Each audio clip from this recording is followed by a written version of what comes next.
So welcome to the Community Cafe, the Martine Watkins series. We are switching things up a bit tonight. I am Sam Schacher. In fact, I have known Martine Watkins, since preschool. And to those of you tuning in who are unfamiliar with Martine, since I've known her, has been an advocate for others. She's also somebody that has dedicated her entire life to public service. So this is someone who is running as a candidate for her second term in the Santa Cruz City Council. Now, she's a current member. She's also the former mayor. And Martine's not one to boast, but allow me to boast for her. She also was named Woman of the Year last year in 2019 by the Santa Cruz Chamber, which to me is just absolutely inspirational. Martine's always been one to empower those around her. And like I said, we're doing things differently. So Martine, I'm welcoming you to your own show. Welcome.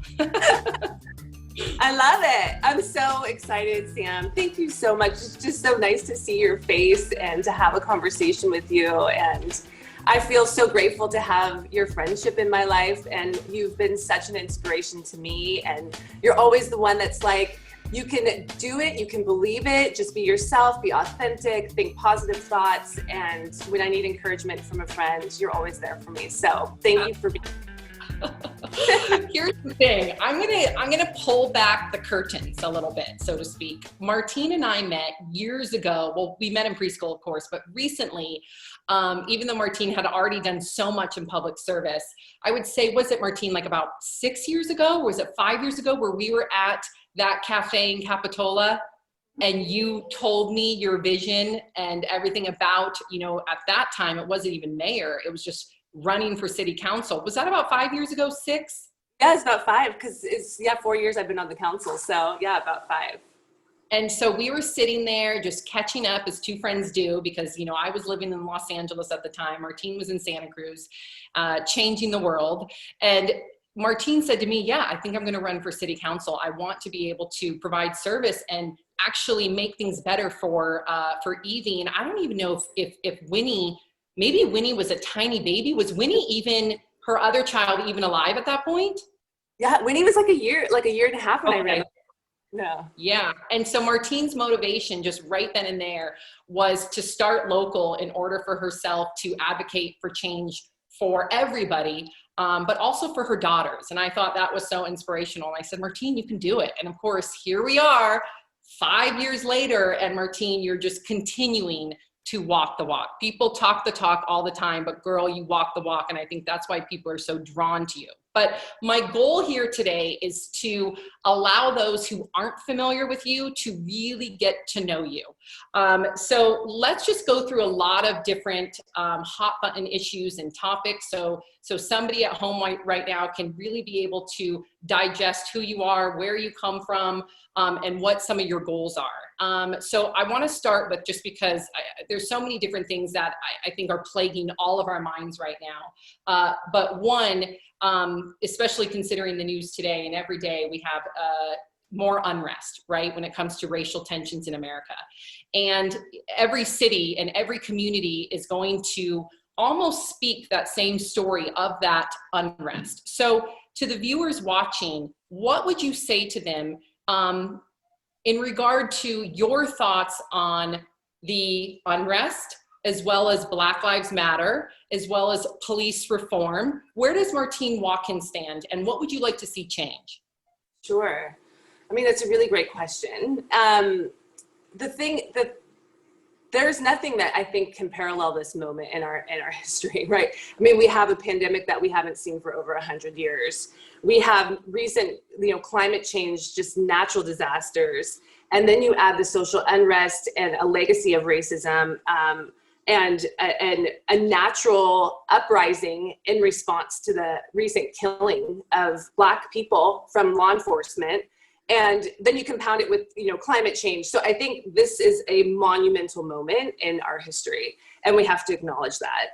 I think the conversation around racism, around equity, around unconscious bias, around how we can change our systems, the roots of our systems, is really important to have. I think that we as a nation have never really had those conversations. We my first class that I took at UCSC was African American history 1400 to 1800. And I remember thinking like, oh my God, like how come I like never learned this before? And it's such an important aspect of our history that we have never really talked about. And we also, unlike other countries that have come to terms with their legacy of slavery and racism, we've never had conversations about reparations or about how we can have truth and reconciliation, right? And I think what we're seeing is that festering that's been unresolved come about. And it's encouraging because I think what will happen is good change and positive change. I do think that that as a policymaker, sort of with my policy hat on, and having worked in like criminal justice reform, particularly as it relates to youth and diversion programming and opportunities to really switch the way we approach that, I do think that we have a really great opportunity to switch our view of public safety, right? And so for some jurisdictions that could look like defunding immediately and defunding in certain ways. I mean, the New Jersey example is really fascinating in that they pretty much dismantled their entire police department and then rebuilt it from the ground up with trust and have had really great success. So I think we have to recognize that each community is going to approach it from where they are. Santa Cruz is lucky that we have probably one of the most progressive chiefs in the state, as well as a sheriff that's really embraced 21st century policing for a long time. That being said, I'm sure there's opportunities for us to improve. We know there's opportunities for us to improve, whether it be our police practices, training, onboarding, recruitment, right? It's still really hard to recruit people who want to even join the profession. Do they look like those in our community? But ultimately, what we've done is, in Santa Cruz, I'd say, and probably to similar cities, is, you know, police have been kind of this catch-all to all of our societal challenges, right? The majority of their time is dealing with a lot of the social issues that are poverty and homelessness and other types of issues that are really outside of how to kind of deal with, you know, really intense crime. So how are we just revisiting our approach to public safety? And it's really exciting because ultimately I think we all, no matter where you stand on the spectrum of safety, we all want to feel safe in our community. And this is an opportunity for us to do that. So I'm hopeful and I'm encouraged by what's happening.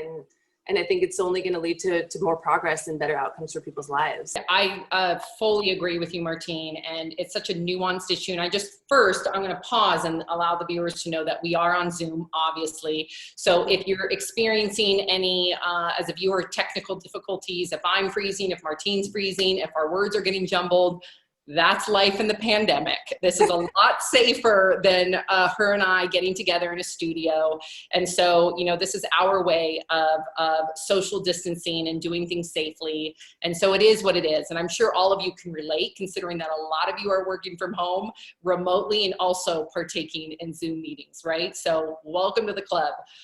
So Martine, you know, you did touch on a very polarizing buzzword in your very thoughtful explanation about all the tension, but you are hopeful that, you know, our society is grappling with today. But you mentioned defund the police.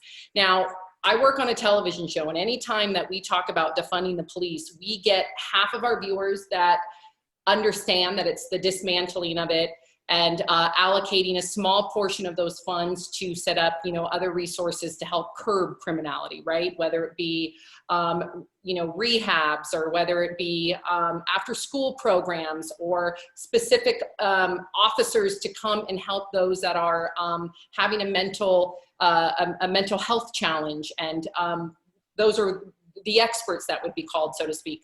So when you use the word defund the police, to a viewer right now that is watching and may get a visceral reaction, because that word most people think means you're stripping away all the funding and that a police department would not exist anymore, how could you communicate to the viewer what defund the police is in your eyes, and actually how that is working in communities today, right now?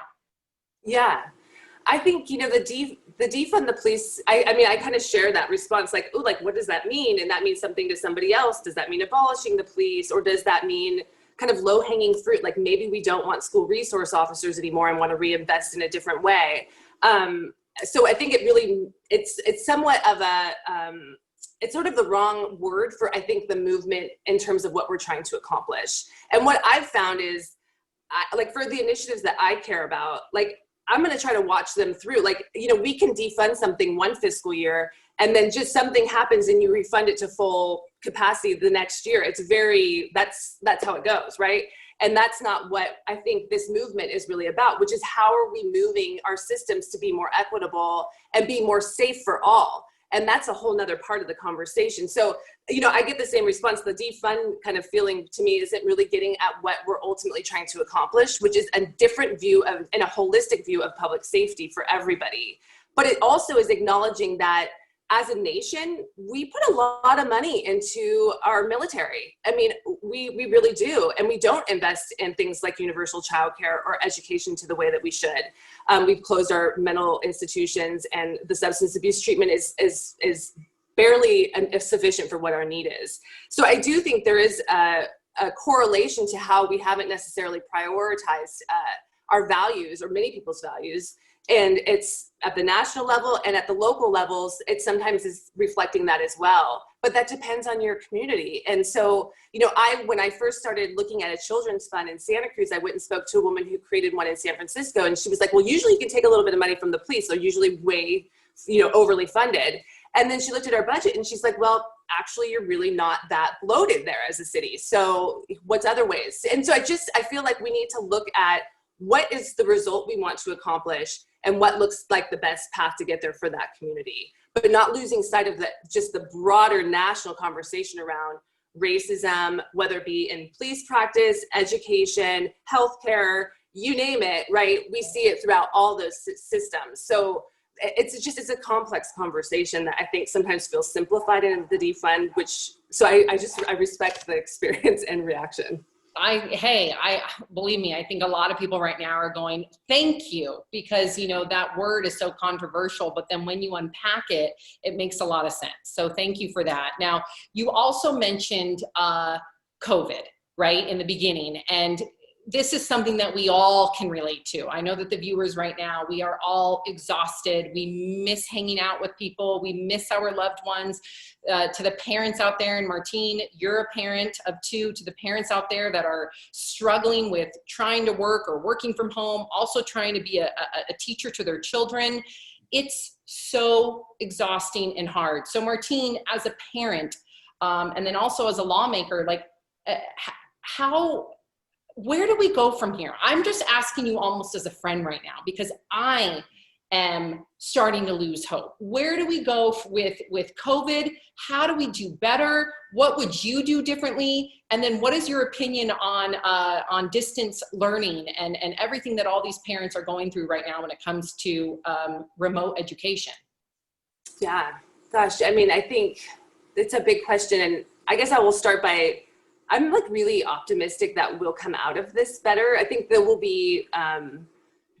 obviously be impacts, and we've seen what those have been already in regards to COVID, and in regards to COVID in all ways that you described in terms of distance learning and the students that don't have access to reliable internet, the right. Parents, essential workers that are unable to stay home with their kids, that then sometimes either have a choice of going to work to pay the bills or put a roof over their head, or to leave the child at home and or with an elderly or other kids. I mean, these are real stories that we're seeing these disparities arise, right? And so I think we have an opportunity to transform our systems in a more equitable way, but we have to lead with that. And that means that we're prioritizing those who've been left behind, and we're recognizing that we're all part of this broader ecosystem, really, if you will. Like, we need a water system that's functioning. And if our water division doesn't have childcare, like, we're all impacted as the 100,000 recipients of a functioning water system, right? So those are the things that we need to bring those correlations together to make sure that people understand how we're also interconnected. In regards to COVID and health, and one of the things that's really interesting about city government and the history of it is a lot of our infrastructure has been designed for health, and that We moved like our sewage systems and our water, sharing water sources, and how we're thinking about planning and design. It all really has been informed by past health practices. So this is an opportunity for us to also transform those. The biggest impact to our health is climate change, no doubt. Yes. And this pandemic is a trial run for how we as a species, without sounding too strange out there, are going to be resilient to climate change. More people die from climate change every year than they do from COVID.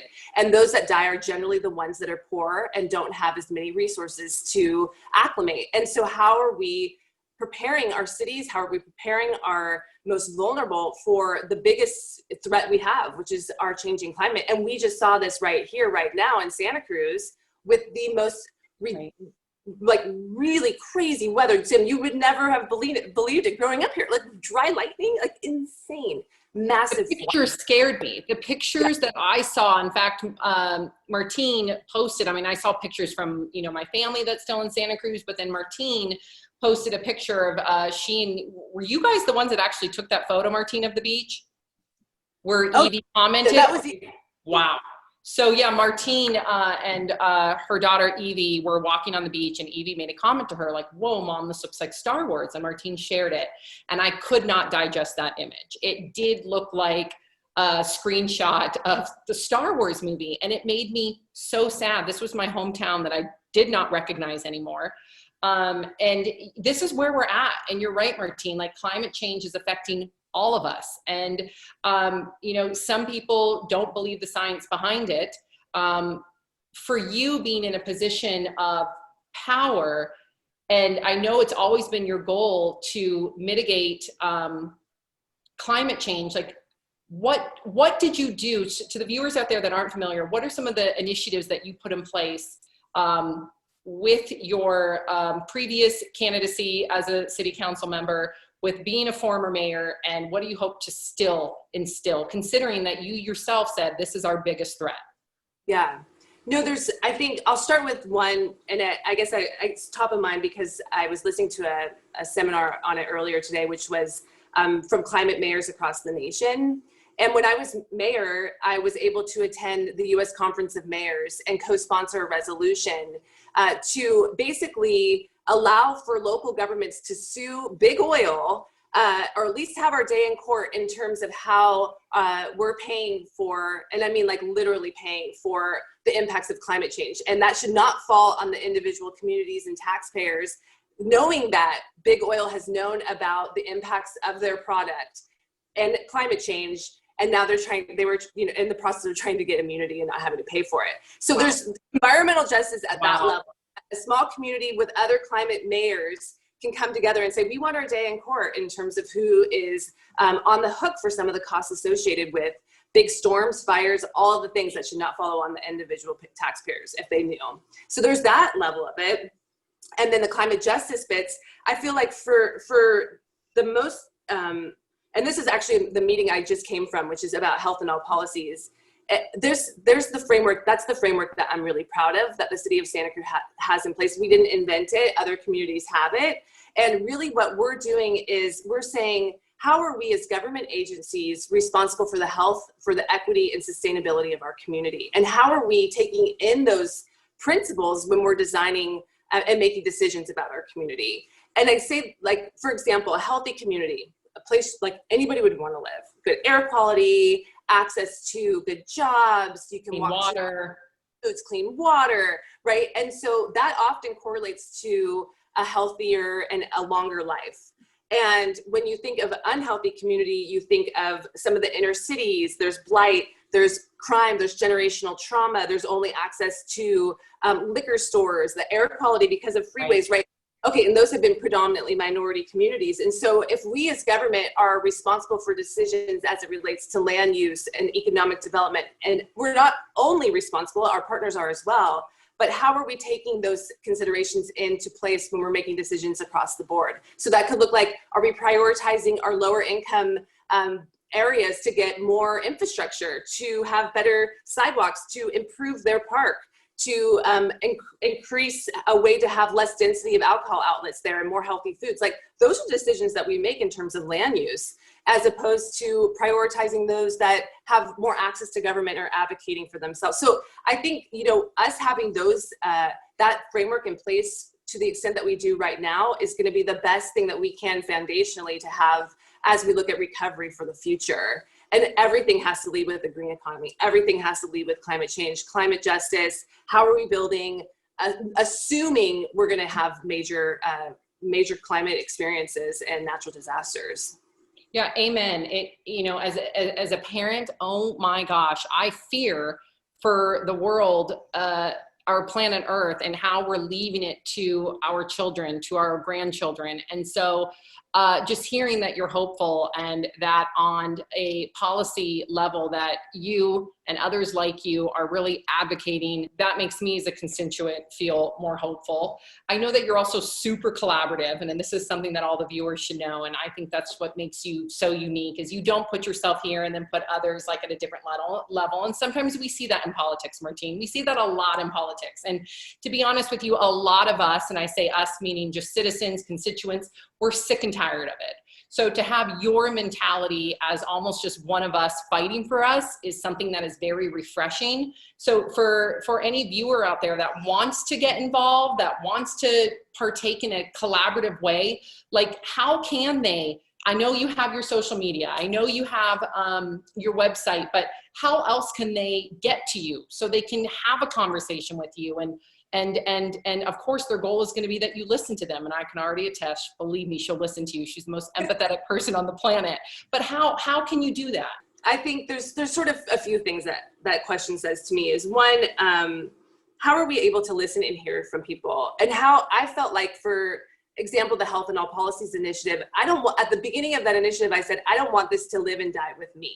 There's been hundreds of mayors before me. There'll be many, many after.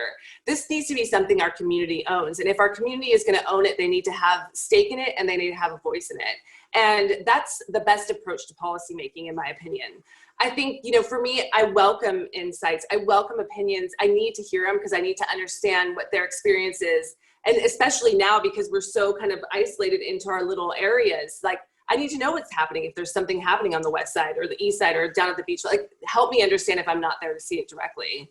And then, so I welcome that, and we're accessible to all. But there also are people who don't feel that they can come to us. So part of what Health and All Policies did for us was look at equity screening and our outreach. So how are we going to them? How are we bringing childcare? How are we making sure all of our materials are translated? How are we building trust with the communities that haven't felt trusted or engaged with government? And that's, I think, the next level, and truly a great way to expand community input, and is truly the direction we need to go. I love that. And with that, and I know we only have a few minutes left, and I'm going to have a more fun couple last minutes, but in following up with Martine and her social media and getting in touch with her, you can definitely go to Martine's YouTube channel. You can go to martinewatkins.com. You can go to her Facebook, her Instagram. You can go to my Instagram too at Sam Schacher, and I can DM her as well. So believe me, there's plenty of access to Martine. She's there, and when she says she's collaborative, I can attest to it. She is definitely collaborative to a fault. Okay, so Martine, we've been super cerebral, I feel like, for most of the interview, which is good. Everybody needs to understand where you're coming from, what your actions are, but let's get a little personal and just have a little fun with our remaining 2 minutes, okay? So number one, what would be something quirky or maybe a hobby that most of your constituents would be surprised to know about you? So I learned how to fish like recently. I don't really even eat fish. I actually only started eating fish with sushi like in my late 20s.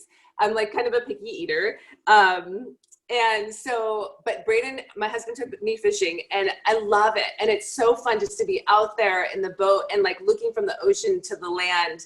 And then most recently, our oldest daughter, Evie, has been fishing, and she's like a fishing machine. Worked like she's out there, and then she was like, "Mom, I just need to go with Dad because I catch more fish." And her and Brandon have been going fishing. That's amazing. Oh my God, I love your family. You have the best family. Okay, so what song do you usually put on repeat when you're dancing with your daughters or trying to get ready? when you're having a bad day? Like, is there a specific song that pumps up Martine Watkins? Ooh. So I'm trying to think if it's an appropriate song to say. See, that's real. See, you guys, she's transparent too. But maybe Martine, yeah, keep it a little kid friendly. Okay, so we'll do Shake It Off. Like, I'll do whatever the girls want. Waiting super into Shake It Off. At one point, like the Taylor Swift one, and Evie's into her music. So we'll do it all. I follow the girls on that. But the old Ice Cube Good Day song. Nice. Okay. I could probably sing the entire song. And I can sing the version. Oh my gosh, it's incredible. Okay, so next time we're doing karaoke, I'll remember that. I'm going to put you on the spot. And then lastly, because we've been in a pandemic and every single person watching, we're all in this together. We all understand it. What has kept you sane amongst this pandemic and quarantine and all of that? I think like my walks with the dog, pretty much just like getting out, walking with the dog, having our moments, going to the dog park, just walking. And it's, you know, I often sometimes the girls will come with me. Usually they go surfing with their dad, but I get kind of my time with the dog. And every once in a while, our dog Izzy will look up and she just like looks at you like, oh, like, I love you. Look at her and I'm like, I love you too. And like, it's just a nice. Those are the silver that we have less than 30 seconds, but I just want to say that's some of the silver lining. Of course, there's a lot of darkness that surrounds the pandemic and COVID and quarantine. A lot of businesses have crashed. A lot of people lost their lives, too many people. But then there's been those moments where we've all had to been forced to almost slow down, right? And be present with our family and our animals. And so, yeah, we can all relate. Martine Watkins, I know next week you'll be back to being host, but I just want to say it was an honor to interview you and be a part of your Martine Watkins series. And again, everybody, make sure that you head to her social media channels, martinewatkins.com. And I love you, my friend. You're incredible. Thank you, Sammy. Love you. Bye, you guys. Have a great evening, everybody. Take care. Thank you all so much for watching Community Cafe. Thank you, Sam, for taking time away from your family to just host our show this afternoon, this evening. And I just want to thank the viewers for tuning in and wanting to learn a little bit more about me, about our approach to Santa Cruz. And I just want to also offer that if you want to stay connected, please do visit the website at martinewatkins.com or follow us on Facebook or Instagram at Martine Watkins for Santa Cruz City Council. And this will also appear on Community TV. And I'm excited to share that next week we'll be actually having a conversation with our local elected elections clerk, who is just fantastic, prioritizing voter access, really on top of mind in terms of our voters and our democracy and what's at stake and what we're seeing at the national level to undermine it. So please tune in next week to hear the show, and we'll see you then. Thank you.